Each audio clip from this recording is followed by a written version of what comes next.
We're all changing very gradually all the time. And so, a situation that brings into view the ways in which you've changed, I feel is always a profound one.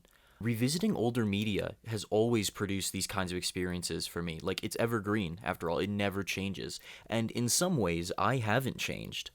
Pokemon XD and Fire Emblem 8, two games that I have played for a countless number of hours. Both of them I got when I was like 5. Quite the formative gaming experiences. And I replay both of them like near annually, almost like a life check-in with myself and with all the other myselves that have played them in the past. And my love for these games has only grown. I'ma still get up and dance like Mirror B when I'm fighting him, and Joshua is getting special treatment in my squad because he's a cool and hot pirate that has my name. But my feelings about a decent number of games have changed upon revisiting in a way that isn't as simple as I like this game more or less than I used to. I was probably 7 when I went to Hollywood Video. My folks let me rent WarioWare Mega Party games for the GameCube. A classic, a slapper, a master class in execution and aesthetics. But when I was a kid with no taste, I was like, what is this shit, dude?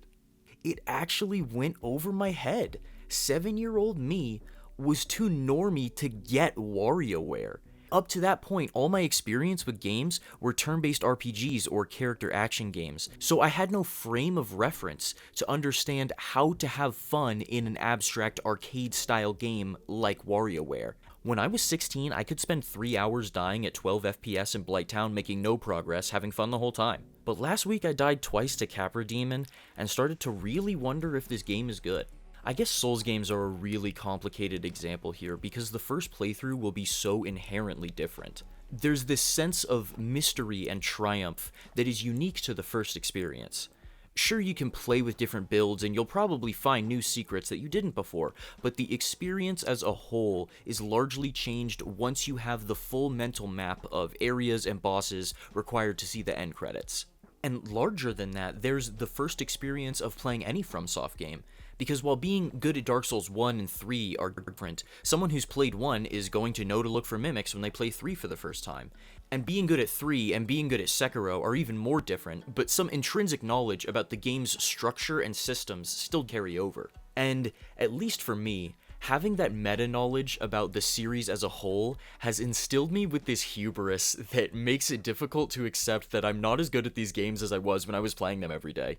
And picking up a game for the first time and sucking ass is a lot more fun than going back to a game you were good at and sucking ass. And this is partly why I haven't beaten Bloodborne yet. Being good at Bloodborne is like really different than being good at any other FromSoft game, but when I'm getting my steampunk ass kicked over and over, I can't escape this gnawing feeling that like I don't deserve to be getting punished by the game right now. Like I've paid my dues, bro. I beat the double guardian ape. Just let me win at Bloodborne. And noticing that made me realize that I wasn't playing the game to play it, I was playing it to beat it. Not to have fun or to experience this great piece of art, but to reaffirm to myself that my identifying as a Souls fan that beats all the Souls games is valid. I mean, and it is. It's completely okay to rep a piece of media even if you're not intimately aware of everything in and tangential to its extended universe. All the Souls games, eventually, when I actually want to. And maybe that'll be far enough in the future where my first experience completing Demon Souls or Bloodborne is more akin to my first experience with FromSoft as a whole. So yeah, I still like Dark Souls, I think. At this current moment in time, I appreciate is a more accurate word, I'd say. It's just the idea of losing qualitative progress in the form of mechanical skill and having to build that progression meter back up to play at a certain level is like such a mental hurdle for me and feels way more like a setback than just starting a new file from scratch, losing all quantifiable progress. And that's why Pokemon and Fire Emblem have had that staying power for me for nearly my whole life. These games are all meta-knowledge. The ratio of thinking to execution is like 10 to 1. I would definitely struggle if I tried to fight Ornstein and Smo right now, but I could be 70, still stomping that rival to much like Dark Souls. Breaking Bad is a highly influential piece of media that everyone on Earth has said a lot of things about. It ended in 2013, that's almost 10 years ago, and it's still so relevant. The algorithm is definitely soul-reading me, but shit like this is on my Twitter all the time. And I do like this content, and I want that shirt. I'd be stepping out. Better Call Saul has been going on this whole time, so it's kind of holding on to relevance somewhat by proxy, but I feel like the only other show from my lifetime to have this same type of staying power in the public consciousness and meme culture is like the first 3 seasons of SpongeBob.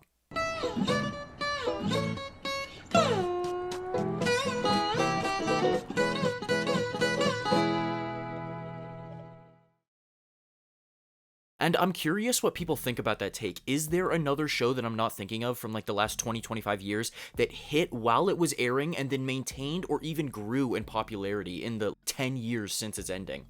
Comment below, tell me I'm wrong or right. You could maybe say The Sopranos, but I feel like The Sopranos' influence on current media is mostly the TV drama anti-hero archetype spearheaded by Tony Soprano that then would inspire Walter White. That and the Italian memes. Oh! Hey! Oh! Whereas with Breaking Bad, it's the specific events, characters, and design choices that are frequently referenced in memes and pop culture. I'm a zoomer. I would not have watched The Sopranos or even really been interested in it if I hadn't seen this Vince Gilligan quote. I didn't watch Breaking Bad when it was on TV. I watched it for the first time in 2016 knowing that Walt dies at the end.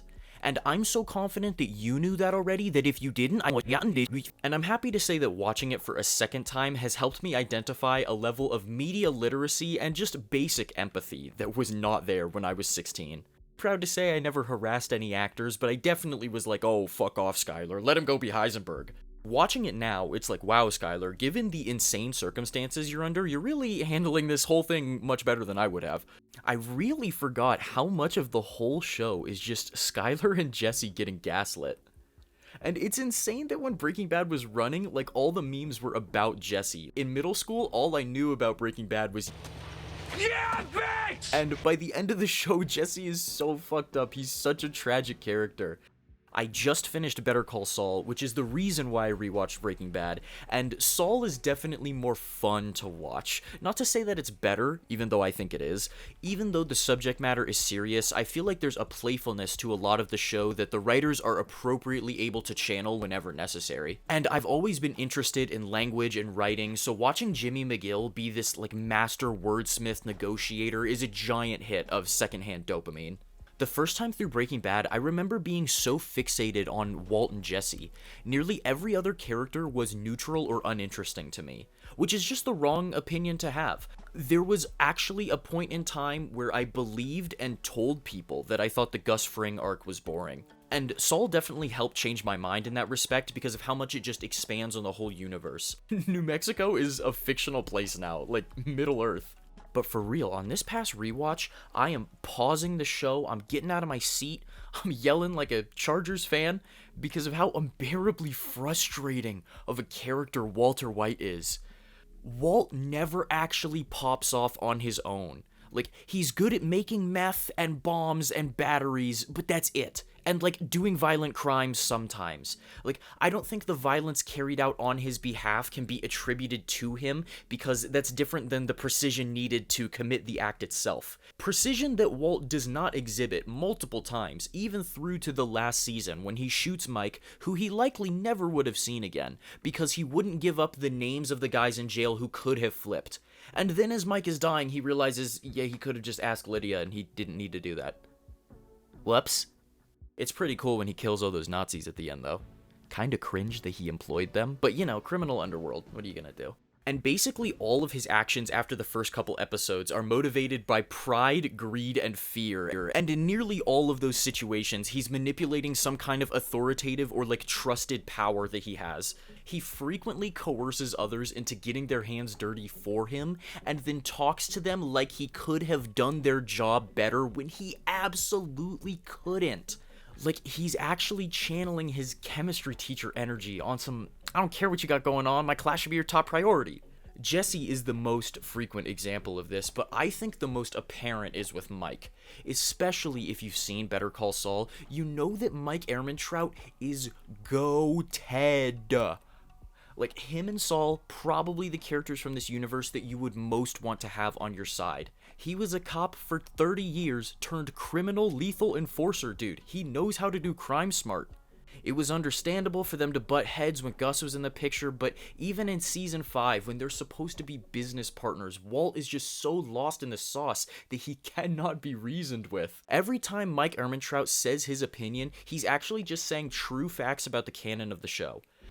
You are a time bomb. Tick, tick, ticking. For a lot of my second watch, I just had this feeling like, man, Walt is a freaking dork. And he definitely uses that perception of him to his advantage. But I feel like even when he's trying to be intimidating or being intimidating, I just can't take him seriously.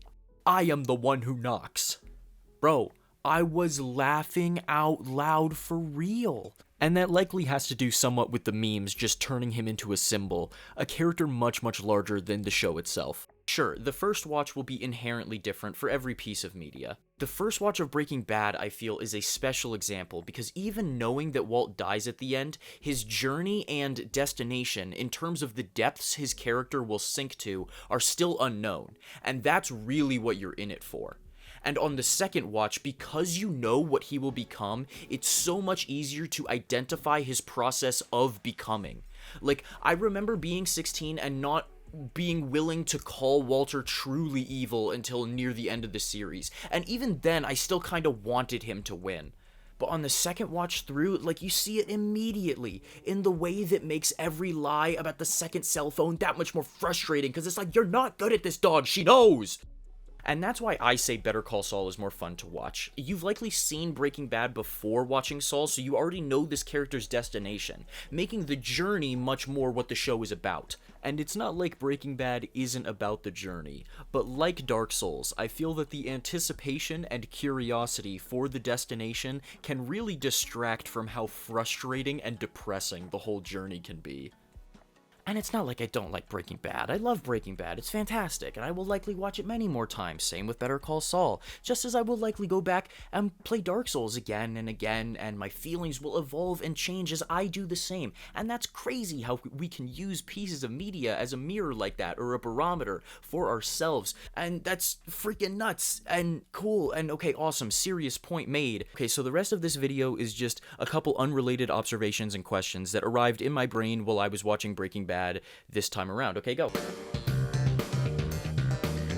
I think the easy and mostly right answer is probably yeah, but I feel like his experiences over the course of the show tell us that he values the sense of authority, justice, and camaraderie that being a cop gives him more than he enjoys a lot of the actual duties that his job requires, especially after he becomes the ASAC or whatever. And also, it's not like Hank swears like 100% allegiance to all laws. Like, he smokes illegal cigars, he's fine with Walt Jr. having a shot, he doesn't like it, but he helps his wife get away with shoplifting multiple times. And, like, not to say those crimes are on the same tier as being a drug kingpin, but you get the point. And then in Season 2, Episode 8, Walt suggests that Hank goes to therapy, like, after that whole hullabaloo in Mexico. Hank is like, nah, can't go down that road. Go down that road, kiss your career goodbye. What does he mean by that? Does he think that his peers in law enforcement will look down on him for going to therapy?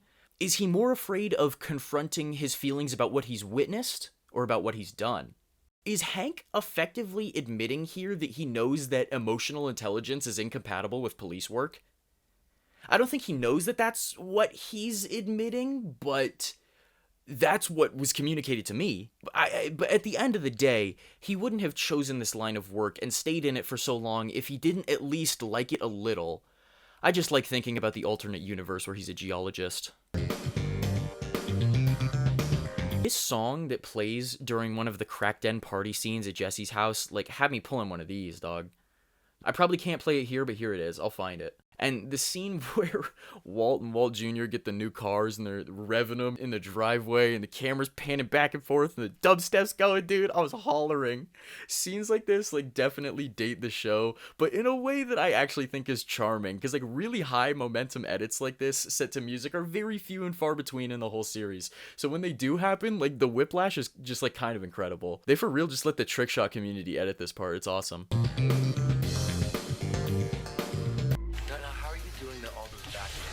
Tell me. Cheat code. Oh, I'm ready to get you. Okay, yeah, that's it. Thank you. If you please would give me the holy trinity of engagement, like, subscribe, leave a comment. Tell me if there's, like, any piece of media in your life that you have, like, a similar experience. I'd be really interested to see the kind of, like, media that people use as mirrors for themselves over time. And if you can't relate to this experience at all, then comment Mike Ehrmantraut without looking up how to spell it. Okay, bye.